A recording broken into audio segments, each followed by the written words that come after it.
Ah.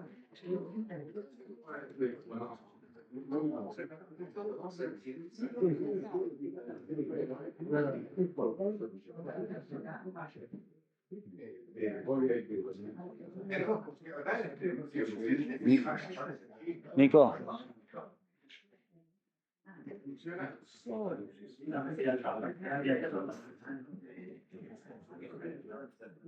Hola, hola. Buenas tardes. Muchísimas gracias por estar aquí. Ustedes saben que nosotros desde el Instituto Moreniano tenemos una enorme gratitud por Roberto Careto, que es el presidente del Club Francés, y que cada vez que le hemos pedido las instalaciones para nuestras actividades, nos la ha cedido con toda generosidad y gentileza, dada la absoluta conducta moreniana del Instituto y su carencia de fondos concretos. De modo tal que, bueno, es para nosotros una enorme alegría que estemos empezando a regularizar un encuentro mensual del Instituto, que sea un encuentro que nos enriquezca, que nos permita ir avanzando en los temas de Moreno, que son todos. Siempre hemos visto Moreno es un hombre que ha tenido una conducta sobre todas las acciones y todas las áreas de la vida argentina, ha sido el gran precursor. Y bueno, y de alguna manera la línea de Moreno se continúa con Sarmiento, por lo tanto, estar en septiembre, este día glorioso de recuerdo del domingo Constantino Sarmiento, y que un amigo y socio tan considerable como es la Riqueta nos dé una charla sobre eso. Solo me queda, antes de pasarle la palabra al presidente del club, agradecer a los muchachos que hicieron posible nuestro carnecito, nuestro humilde carnecito moreniano, que se debe a los chicos que trabajaron en tareas que nosotros somos totalmente incapaces, que son casi todas, en particular la de inversión, y por supuesto a Mariano Covarrubias, que es el alma mater de esta organización y un hombre de una generosidad. Así que bueno, le paso con mi agradecimiento a Roberto Saeto, que es el presidente de Francés, para que no lo sepa, para que festeje porque Buenas tardes a todos. Es un placer presentar a un amigo y además un consocio del Club Francés, como es Daniel Larequilpa, al que además me unen algunos orígenes comunes allá al pie de Los Ángeles. Somos, usando palabras de esto, familias antiguas. Y como él también, como casi todos los argentinos, creo que tenemos a Los Ángeles, los que vinieron al Río de la Plata y los que cruzaron desde Chile a fundar Julio. Y decir que tenemos mucho en común. Y también hay que respeto de Daniel Enriqueta, que es de esos intelectuales que no ha tenido ningún problema en embarrarse. Es decir, aceptar estar en la política, ejercer cargos públicos, arriesgarse a tener éxito, por supuesto, y a participar de fracasos. Que de eso se trata. Yo siempre digo que la gran diferencia entre Alberti y Sarmiento. Uno estuvo incluso en los campos de batalla. El otro escribía, pero cuando le decían, ¿por qué no asuma el Ministerio de Hacienda? No, yo no quiero, y se quedaba en Francia. Dicen, cuando llegaron a sitiar Montevideo, al otro día agarró el primer barco para irse a Chile. Sarmiento se enteró que Urquiza iba para Caseros, y ahí vino Humilde y Paunero para sumarse a las fuerzas. Y participó en la famosa batalla que dio lugar al poema conjetural de Borges. También, como Sarmiento, conoció el pan del exilio. Así que tiene muchas cosas en común, además de la cultura. No lo voy a abrumar con los detalles que me parecen, esos currículos, que estuvo en tal congreso, que escribió varios libros. Hay 4 que me fascinan, que creo que serían de ser de lectura obligatoria. La Argentina, la humaniza, la Argentina renegada, la Argentina imperial, la Río de la Plata, y siempre reclamo que era la otra Argentina, la de Lattuso, que es distinta a la Argentina renegada de la Río de la Plata. Ahora bien, también son bastante parecidas. Bueno, el magnífico Atahualpa o el Gracias a Pavón, que es una de sus, la novela de Urquiza, otro gran libro. Pero no me quiero entender, acá venimos escuchando a Daniel a mí, y no a mí, pero quisiera terminar simplemente con una estrofa de un poema que dedicó Jorge Luis Borges a Sarmiento. No la bruma en el marco ni la gloria, es él, es el testigo de la patria, el que ve nuestra infamia y nuestra gloria. Noche y día camina entre los hombres que le pagan, porque no ha muerto su jornada de injurias o de veneraciones. A Sarmiento el soñador sigue soñando más. Eso es todo.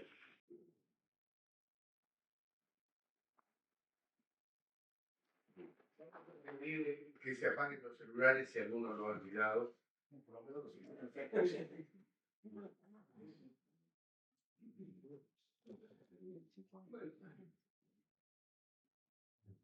Hablaremos con micrófonos. ¿Me oyen sin micrófono? Con micrófono. Con micrófono. Con micrófono. Bueno, vamos a intentar. Siempre tener algo más en la mano. Yo soy un poco reactivo.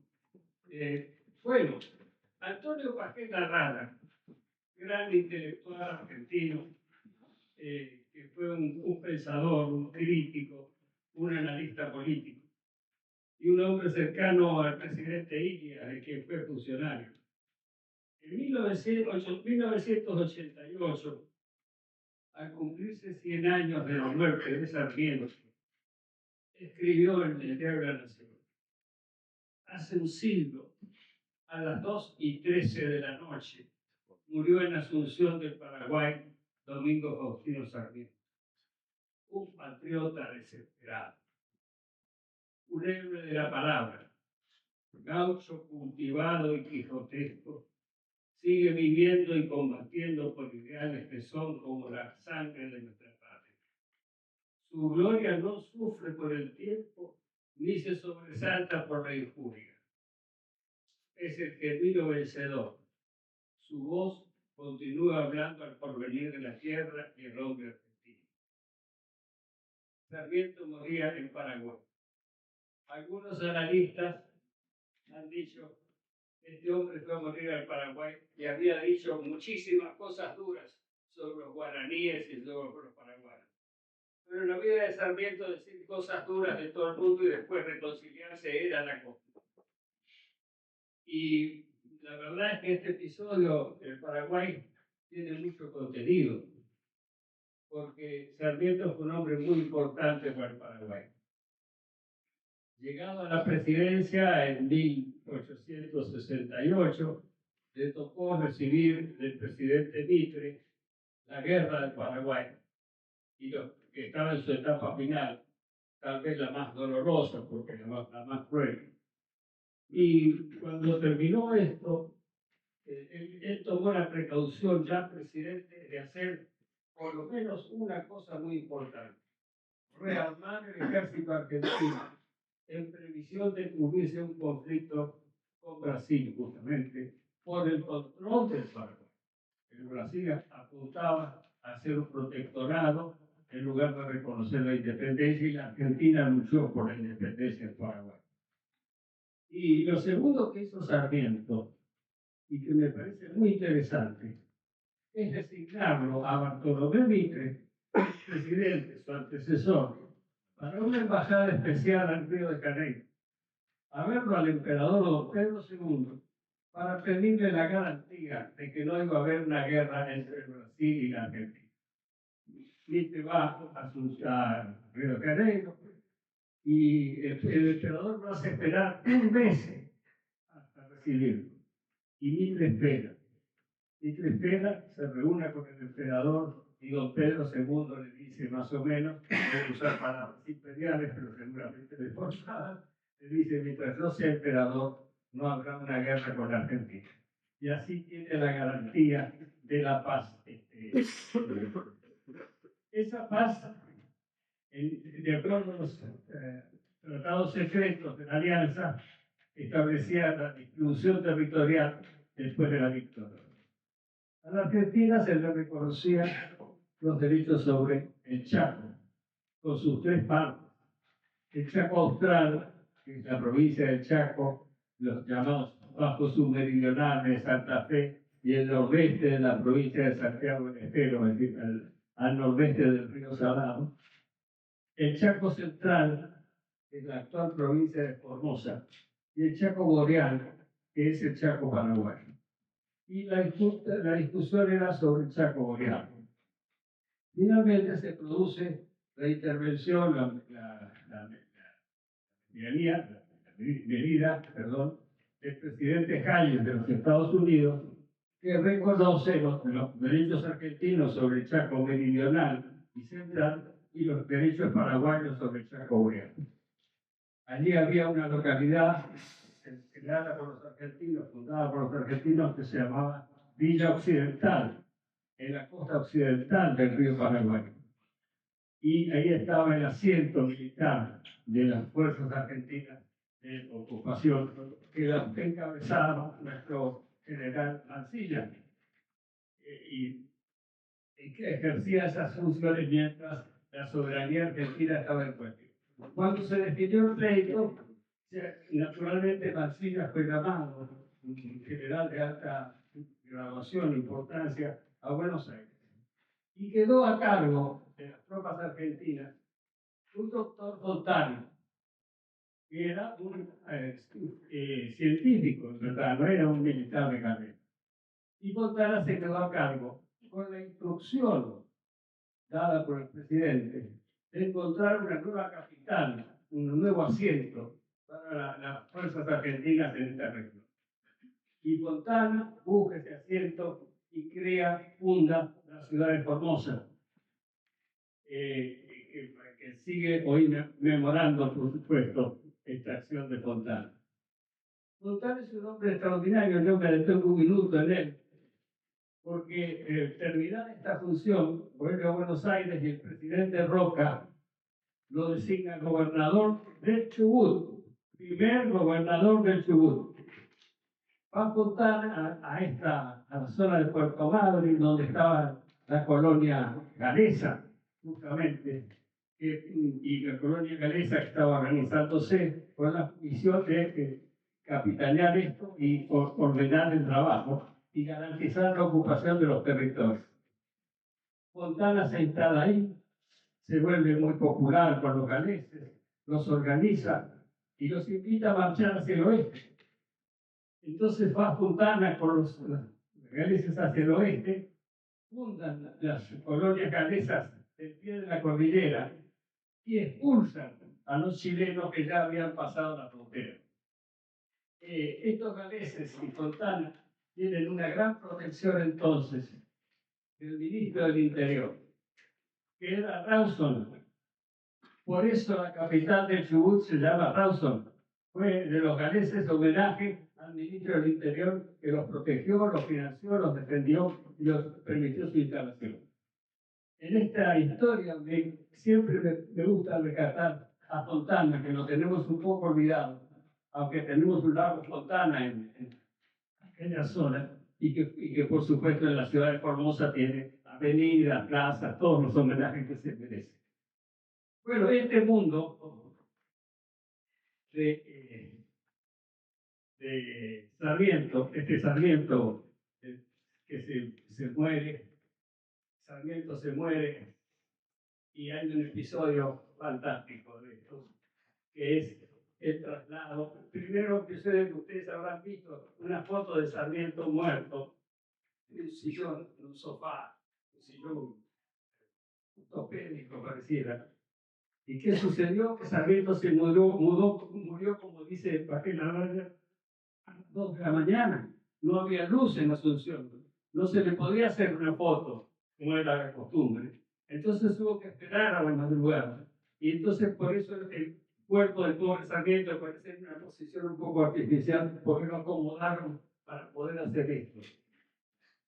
Y después emprende el féretro de Sarmiento el viaje hacia Buenos Aires. A mí me gusta volver a repasar estos episodios, porque la cañonera en que lo traslada al resto de Sarmiento a Buenos Aires por el río Paraná se va deteniendo en los puertos a medida que avanza y sale de los puertos los colegios, los escolares con sus guardapolvos a rendirle homenaje al féretro de Sarmiento que pasa. A mí me parece esto verdaderamente hermoso y un final para Sarmiento que se lo merece. Bueno, Sarmiento tiene un gran compañero en el siglo, que es justamente Bartolomé Mitre, que lo ha precedido en la presidencia. Y se puede hacer una comparación, un análisis entre los modos de ser y los modos de actuar de estos dos gigantes, porque fueron fundadores de la historia argentina, de la historia contemporánea. Pero lo son porque había un proceso previo que también me interesa rescatar. El proceso previo, el hecho decisorio, el corte de la historia argentina, es la Constitución de 1853. Porque la Constitución de 1853, al margen del interés y la diversión que se hacen los juristas, a mí lo que me interesa señalar es que es un gran acuerdo político. El gran acuerdo político, demostrando de paso que todos los progresos sociales y los acuerdos de cambio solo se sostienen si están sostenidos o apoyados en un acuerdo político. El acuerdo político pone fin a la guerra civil. Hay algunos problemas, después está Pavón y Cepeda, está todavía la diferencia entre Buenos Aires y la Confederación, pero básicamente aquellas guerras civiles sangrientas y espantosas, que son desde el año 20 en adelante, se concluyen. Concluyen porque yo sostengo, coincidiendo con algunos tratadistas, y en este caso además con el pensamiento de Sarmiento, que hay una nación preexistente. Sarmiento dice que Argentina es una nación preexistente. Lo que hay son los acuerdos. ¿Para qué? Para construir el Estado. Los acuerdos y desacuerdos. Construir el Estado, que significa quién va a distribuir los fondos, de quién es la riqueza, cómo se organiza la transferencia de mando. Todo esto que es la organización del Estado, no de la nación, el Estado. Es lo que sucede en la Constitución del 53. Y estas definiciones dan una cosa que ustedes tienen bastante clara: la victoria del proyecto centralista y liberal contra las provincias más conservadoras. Y fíjense bien, no nos detengamos en los términos. No hay conservadores porque no tengo otras, podría ser tradicionalistas. Pero básicamente, ¿en qué consiste?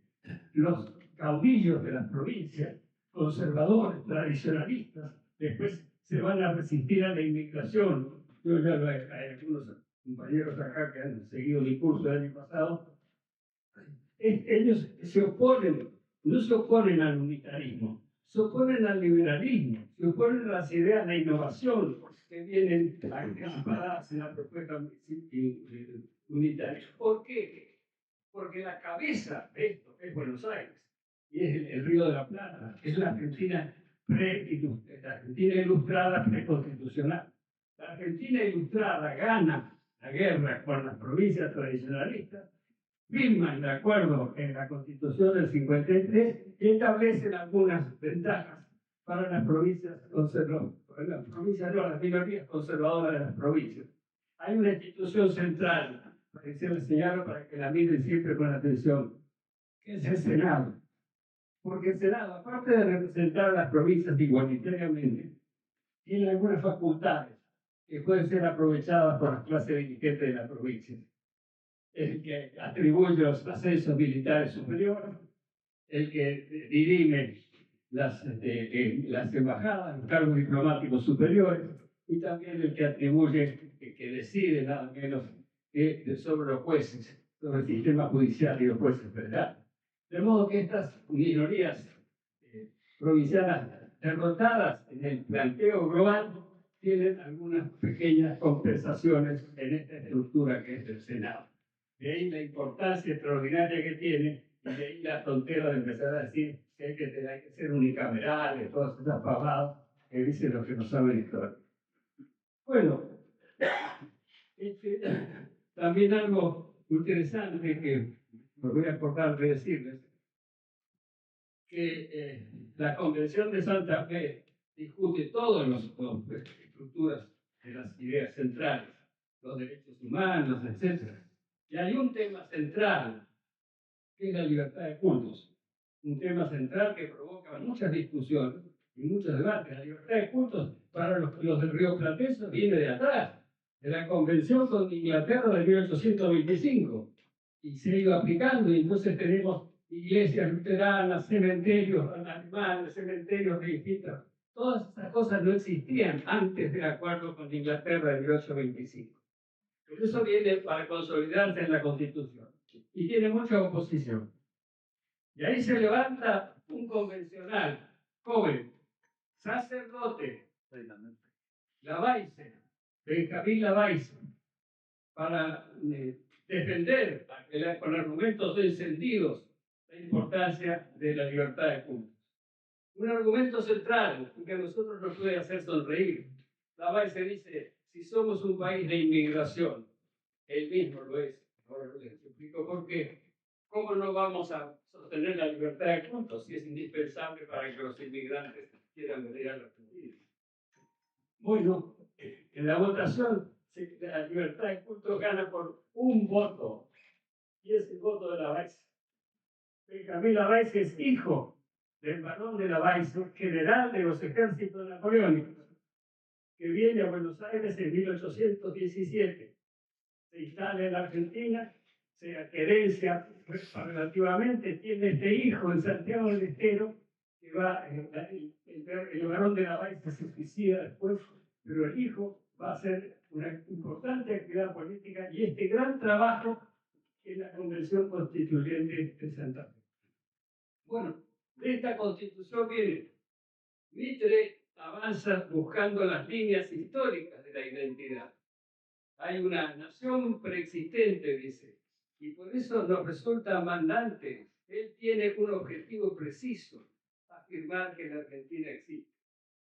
Esta posición de Mitre, que además implica reconocer los méritos de la sociedad argentina, y significa también que él va a poder ser lo que es un político popular.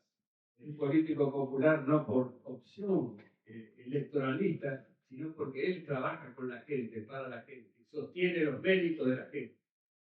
Este político popular, yo he dicho en alguna otra ocasión, yo reconozco 3 grandes políticos populares en la historia argentina, porque tiene la característica muy curiosa de que son enterrados, son despedidos con grandes puebladas, que reúnen gente de todos los colores. Son Mitre, Irigoyen y Perón. Pero bueno, esto no nos vamos a detener en esta ahora. Pero bueno, esto es Mitre. Y frente a Mitre aparece Sarmiento. Y Sarmiento no dice que la Argentina es una gran sociedad. Él dice que la Argentina es una sociedad que tenemos que reformar. La tenemos que reformar a fondo y tenemos que trabajar para eso. Hay que modificar esta realidad, identificando todo lo indeseable, que incluye formar a los argentinos, reformar a los argentinos. Será duro y antipopular. Será un político antipopular. Sarmiento era un político antipopular. Para Sarmiento, lo contingente legitima y exige el compromiso político. Política para modificar la realidad. Es el gigante hacedor.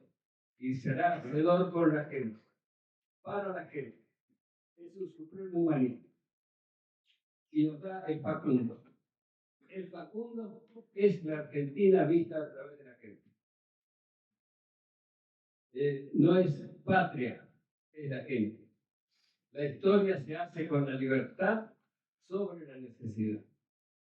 José Luis Romero dice, Sarmiento pone el hombre al héroe. Mitre aspiraba a conocer y sistematizar el pasado. Su fin era definir los elementos permanentes en el flujo del cambio. Por eso sus arquetipos fueron San Martín, Belgrano, Rivadavia.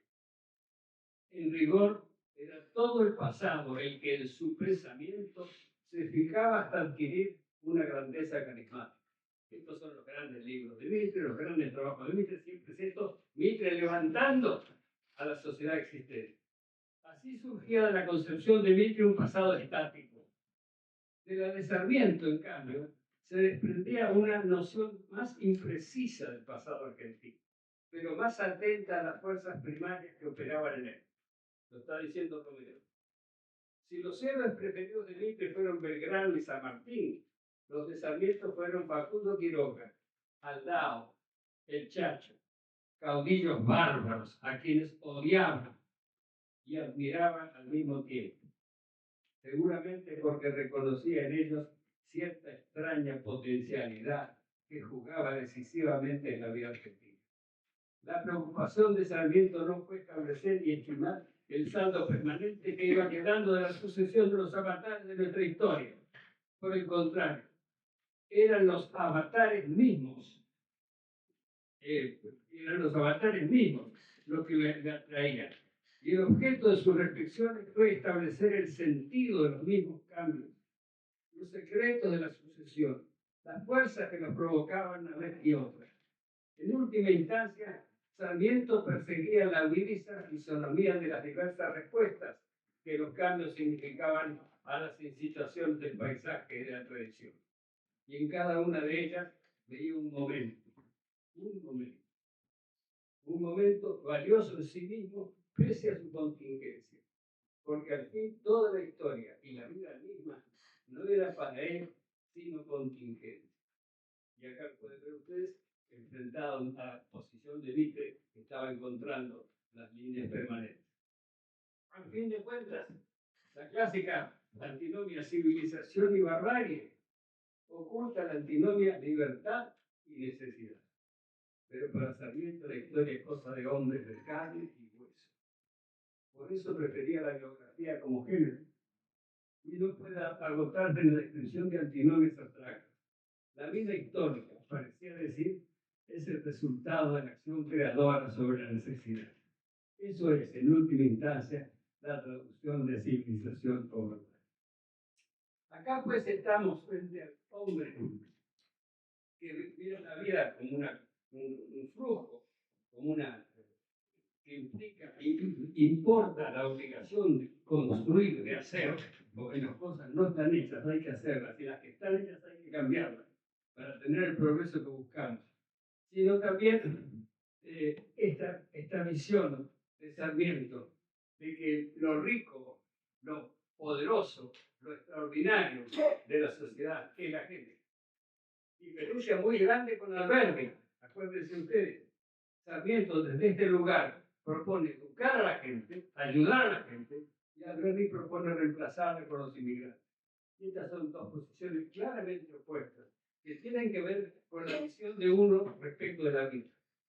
Este Sarmiento que ama a los hombres, que tiene esta actitud muy humana, muy desprovista de rigideces, tiene una infancia a la que yo quiero referirme porque la conocemos poco. Una infancia que muestra ya en el niño estas características de creatividad, de ruptura, de estructura, de violación de las situaciones existentes. Y yo voy a tomar acá los comentarios de otro gran intelectual argentino que también tenemos un poco olvidado, que es Enrique Anderson Inver.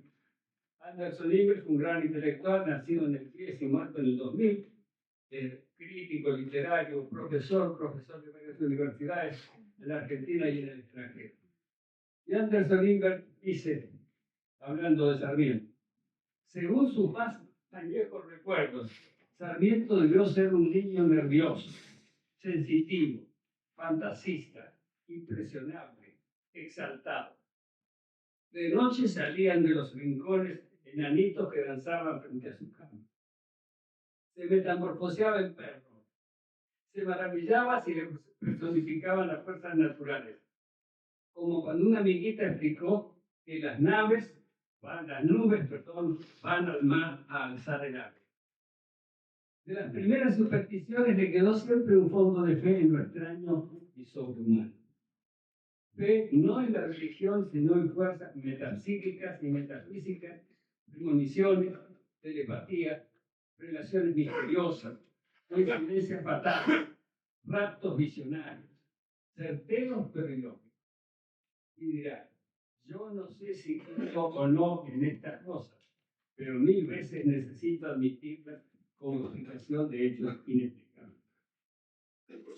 Y experimentaba sensaciones raras, voces interiores, sinestesia, alucinaciones, sonambulismo, memoria involuntaria desesperada por un estímulo, despertada, por un estímulo sensorial, sueños con vuelos mágicos, adivinaciones, transmisión del pensamiento, maldiciones y signos omnímodos que se cumplen, libros que portentosamente se abren en la página que no se buscaba pero se necesita, días fastos y nefastos, almas que se desprenden de la tumba en forma de mariposa.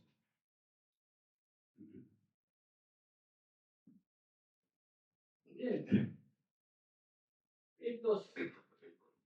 Este niño, que va a ser después un joven, como ya ustedes en general conocen, nos vuelve a mostrar su carácter humanístico, fuertemente humanístico, en el Facundo.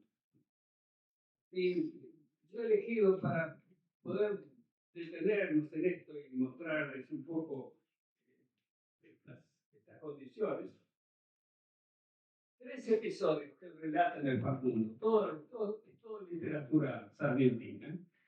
3 episodios que a mí me dan la impresión, como lo van a ver pues, al final de que lo cite, que estamos frente a un hombre con una visión de las personas y de las circunstancias muy particular. El primero de ellos es muy conocido cuando él relata un episodio de Facundo Quiroga que en los llanos de San Luis, en la travesía, nosotros los cuyanos llamamos a los desiertos travesías, porque no son desiertos, sino que se atraviesa de un río a otro, enormes extensiones con carácter de desierto, muy secas, muy difíciles, y se pierde Facundo en una travesía entre el norte de San Luis y San Juan, en la zona de los Iguaques, que nosotros llamamos Guanacache o algunas de Rosario, toda esa zona característica. Y se pierde Facundo y lo empieza a perseguir un tigre. Está a pie, no tiene forma de esconderse. Finalmente Facundo encuentra un pequeño algarrobo. El algarrobo es el árbol nacional de toda la región cordillerana, un pequeño algarrobo, y se sube al algarrobo. Y entonces el tigre naturalmente lo acosa. Y dice Sarmiento, intentó la fiera dar un salto impotente. Dio vuelta en torno del árbol midiendo su altura con ojos enrojecidos por la sed de sangre. Y al fin, bramando de cólera, se acostó en el suelo batiendo sin cesar la cola, los ojos fijos en su presa, la boca entreabierta y reseca. Esta escena horrible duraba ya 2 horas mortales. La postura violenta del gaucho y la fascinación aterrante que ejercía sobre él la mirada sanguinaria, inmóvil del tigre, de que por una fuerza invencible de atracción no podía apartar los ojos, habían empezado a debilitar sus fuerzas y ya veía próximo el momento en que su cuerpo, extenuado, iba a caer en su ancha boca. Cuando el rumor lejano del galope de caballos le dio la esperanza de salvación. En efecto, sus amigos habían visto el rastro del tigre y corrían sin esperanzas de salvación. Bueno, acá ven ustedes a Sarmiento metiéndose en el miedo de Facundo Quiroga. Es el hombre que tiene miedo de morir en las fauces. Más adelante Sarmiento hace apelación a una situación de un joven sanjuanino, el Mayor Navarro. El Mayor Navarro era un héroe de las guerras civiles y Sarmiento lo retrata y cuenta el episodio de este modo. Dice el mayor Navarro, de una distinguida familia de San Juan, de formas diminutas y de cuerpo flexible y endeble. Era célebre en el ejército por su temerario arrojo. Yo soy hijo de la pólvora, decía con su voz grave y sonora. La guerra es mi elemento. La primera gota de sangre que ha derramado en la guerra civil ha salido de estas venas. Y dice, ha salido de estas venas. Y de aquí ha de salir la última. Sarmiento describe a lo largo de 4 páginas vibrantes la vida de ese militar de poca memoria para nosotros, pero dotado de un sentido del heroísmo que conmueve. Y llega a los finales, cuando de regreso de Chile, arriba Río Cuarto, donde está el coronel Echavarría acosado por sus enemigos.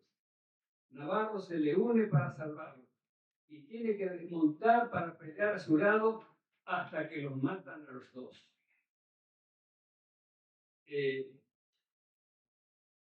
Sarmiento se conduele, desmonta de su caballo y muere al lado de su amigo. Y como queriendo justificar su encantamiento por esta historia personal, Sarmiento concluye: hay en toda la vida de este malogrado joven tal originalidad que vale la pena sin duda hacer una digresión a favor de su memoria. Aquí Sarmiento se ha metido en la piel del general que va a perder la vida defendiendo un amigo. Y algunas páginas después viene otro episodio también notable, que es el atentado de Barranca Yaco, que le cuesta la vida a Facundo Quiroga. Ustedes saben, viene en diligencia del norte, cumpliendo una misión que le había encomendado Rosa. Lo paran muy publicitadamente, porque en todas las zonas se sabía que había este preparativo de este incidente. Detienen el carruaje, Sarmiento se asoma para tratar de imponer, Facundo, para tratar de imponer su autoridad y le pegan un tiro en la frente y lo matan. Y entonces dice el autor, el jefe de la partida de Santos Pérez, y Sarmiento dice: después de la emboscada de Barranca Yaco, Santos Pérez liquida a los sobrevivientes. Entre ellos hay un niño, sobrino de un sargento de la partida. Santos Pérez toma de un brazo al niño, lo tiende en el suelo y lo devuelve, a pesar de su gemido de niño que se ve amenazado de un peligro. Este último gemido del niño es, sin embargo, el único suplicio que martiriza a Santos Pérez. Después, huyendo de las partidas que lo persiguen, oculto entre las estrellas de las rocas o en los bosques enmarañados, el viento le trae al oído el gemido del niño. Si a la vacilante claridad de las estrellas se aventura a salir de su guarida, sus miradas inquietas se hunden en la oscuridad de los árboles sombríos para cerciorarse de que no se divisa en ninguna parte el puntito blanquecino del niño. Y cerciorarse de que no se divisa, y cuando llega al lugar donde hacen encrucijada 2 caminos, lo aprende a ver venir por él el que deja al niño animando su caballo. Entonces, en el primer episodio nos hemos metido en la piel de Facundo Quiroga, en el segundo, en el del mayor Navarro, y en el de Santos Pérez. Y son episodios que tienen que ver, el primero con el miedo, el segundo con la amistad, y el tercero con la culpa. Entonces usted, imagínense a este gigante que nosotros conocemos, al de las maestras, al de la expresión de las escuelas militares, etc. Este bien gran Sarmiento tratando de entender él desde la intimidad más humana y más íntima que han sentido estos personajes en estas distintas ocasiones. Bueno,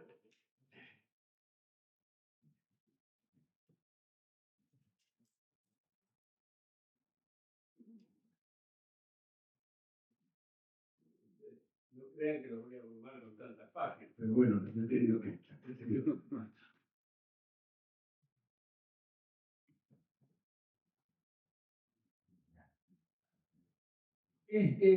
es un humanista del cambio y se coloca en la cúspide de la sociedad. En el Facundo ustedes pueden ver cómo él se compara todo el tiempo con Rosas. Se compara con el más grande de todos. Y dice, ¿qué sería de Rosas si yo no estuviera? Y esto y otras cosas darán lugar al célebre apelativo de Don John, que se le da siempre a Sarmiento. Todo lo ve grande, todo lo ve grandioso, lo proyecta grande.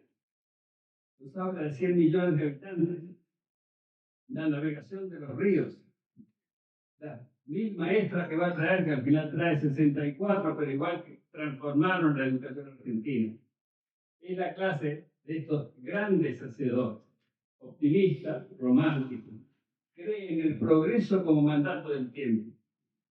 Y Unamuno, Miguel de Unamuno, dice, Sarmiento tenía lo que los campesinos llaman ojo de caballo, agrandaba todo cuanto miraba. Y las características de este personaje extraordinario, que llena todo un ciclo de la vida argentina, pero además nos deja, curiosamente, ¿no? Porque fíjense que el Facundo tiene 170 años, 180 años. Si ustedes lo leen ahora, lo van a leer con encanto, porque son esas características de su interés y de su estilo. Por eso, cuando se plantea la cuestión del estilo, viene bien un relato de Miguel de Unamuno. A Unamuno le pregunta a alguien en España, ¿quién es el mayor escritor español del siglo XIX? Y Unamuno contesta Sarmiento. Y el interlocutor se dice, pero yo no lo conozco, nadie lo conoce en España, Sarmiento. Y Unamuno da toda la explicación de por qué es Sarmiento. Y en esa explicación de Unamuno hay unos párrafos destinados al estilo, porque la pregunta es también el estilo de Sarmiento.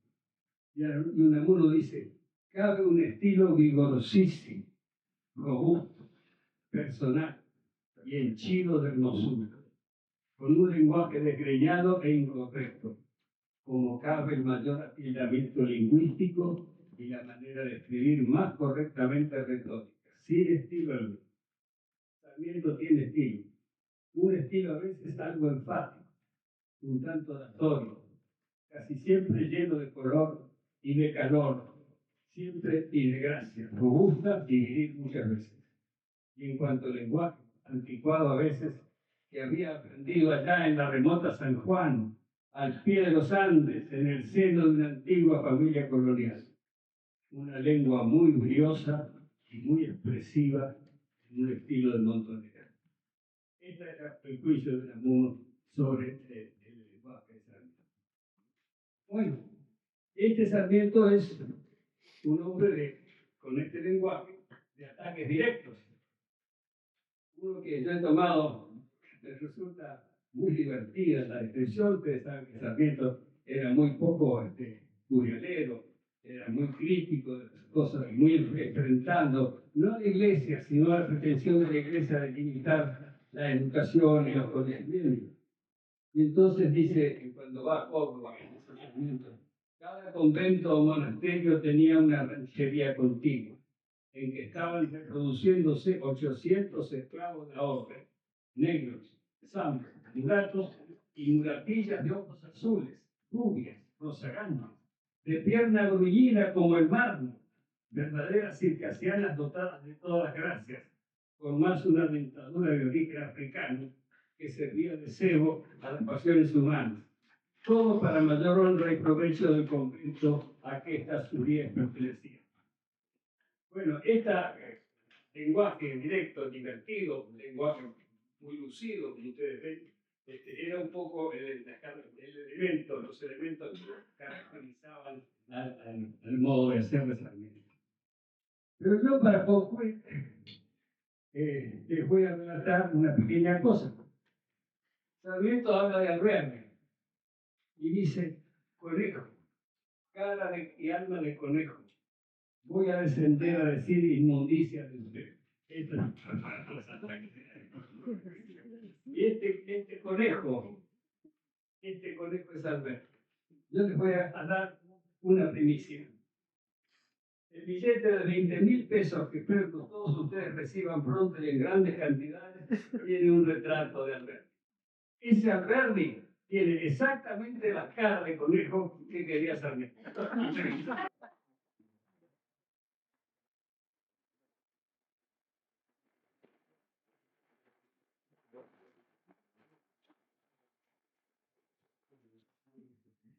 Bueno, la verdad que ha sido delicioso, como siempre. Y eso que me habló de las mujeres de serpiente. Así que bueno, haríamos, lo que sigue sería, quiere hacerle una pregunta a profesora Enriqueta o alguna reflexión sobre este tema, de lo dicho, arranca y luego vamos con lo que hayan traído en una ponencia del instituto, fuera del instituto. Así que les pido que si alguien quiere preguntarle alguna cosa a la Enriqueta, lo haga en este momento. Fácil, ¿eh? Ponerlo en asiento sería, pero bien. Muchas gracias por la exposición. La verdad que ha sido muy ilustrativa y además nos ha permitido a visualizar, a interpretar Sarmiento y el entorno de Sarmiento. Yo quiero hacer un solo comentario en la línea suya. Porque esta tarde estaba trabajando en un artículo sobre el futuro de la educación y encontré una frase de Sarmiento. Por cada escuela que se abre, se cierra una cárcel. Entonces, si se oyó, por cada escuela que se abre, se cierra una cárcel. Aristo Badaño nos trae esa frase de Sarmiento para entender un poco esta mirada. Por cada escuela que se abre, se cierra una cárcel.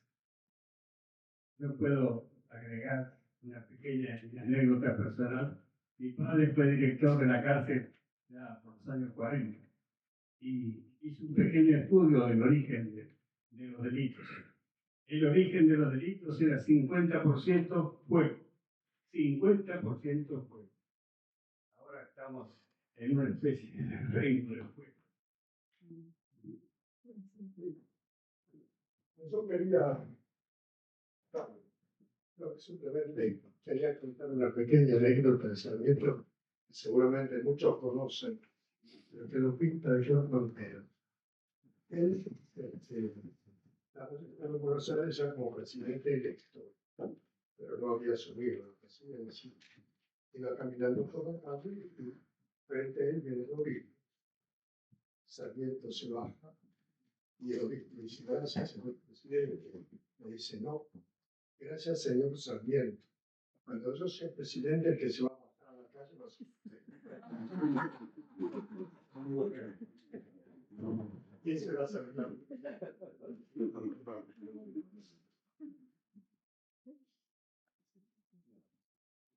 Otro que tiene fe. Muy bueno. Las chicas. Una pregunta.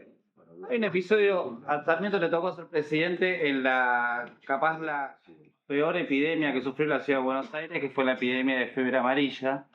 Y hay como un episodio confuso ahí acerca de la vida de él, si él deja la presidencia, se escapa, como que la gente habla mal de él. Y nunca tuve muy claro cuál era cómo atravesó él la epidemia de fiebre amarilla, que fue terrible para la ciudad y el país. Sí, hay en primer lugar se usó el episodio contra Sarmiento. Sarmiento tenía muchos enemigos políticos, era un hombre vehemente, un luchador, tenía todas estas características. Y el episodio de fiebre amarilla tiene que ver también con las dificultades sanitarias que tenía la ciudad de Buenos Aires, porque no se habían hecho las obras que se habían previsto en 1825, no se habían previsto Rivadavia. Y por esas obras previstas por Rivadavia vinieron los fondos, es decir, el empréstito de la Bari y los ingenieros encargados de hacer los trabajos. El más importante era Pellegrini, el padre de Carlos Pellegrini. Ese trabajo no se hicieron y 50 años después tuvo ese episodio. También lo que hizo fue abandonar la capital, a las afueras, para protegerse de la epidemia. Es lo que yo sé hasta ahí.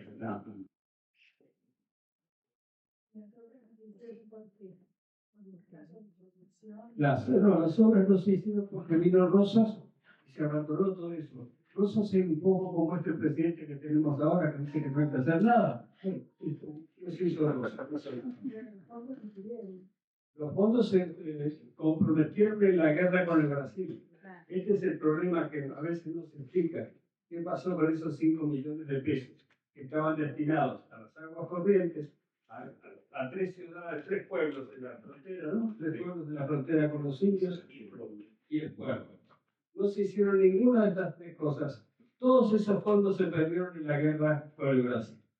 Pero para que lo tengan claro, al entrar en la guerra con el Brasil, la Bari también le había prestado a Brasil. A Brasil le había prestado 16 millones. Así que Brasil tenía mucha más capacidad militar que la Argentina. Por eso fue importante Ituzaingó y por eso fue importante negociar enseguida después de Ituzaingó. Porque el resto de la fuerza que el marqués de Barbacena tenía preparadas para combatir eran mucho más grandes que las fuerzas argentinas, con la inclusión del emperador, inclusión secreta, del emperador don Pedro I, de avanzar hasta el río Paraná, vale decir, apoderarse de todo lo que es nuestra Mesopotamia. Y por supuesto el Uruguay, que había quedado integrado el imperio brasileño. La victoria de Ituzaingó provocó todas estas consecuencias políticas importantes y usó la totalidad de los fondos que teníamos disponibles.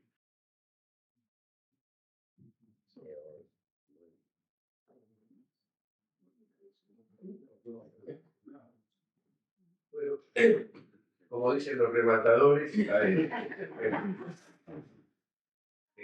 terminaban las preguntas.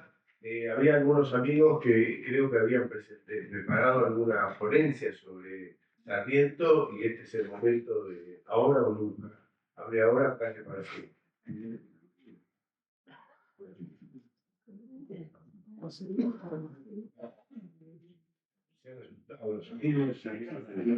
Después de la disertación, Han quedado todos.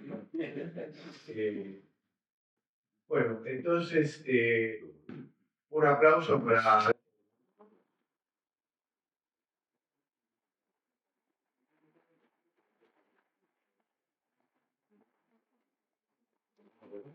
Espero que no se haya aburrido. Muchas gracias al Club Francés por la hospitalidad con que nos ha recibido y que tengan ustedes muy buenas tardes.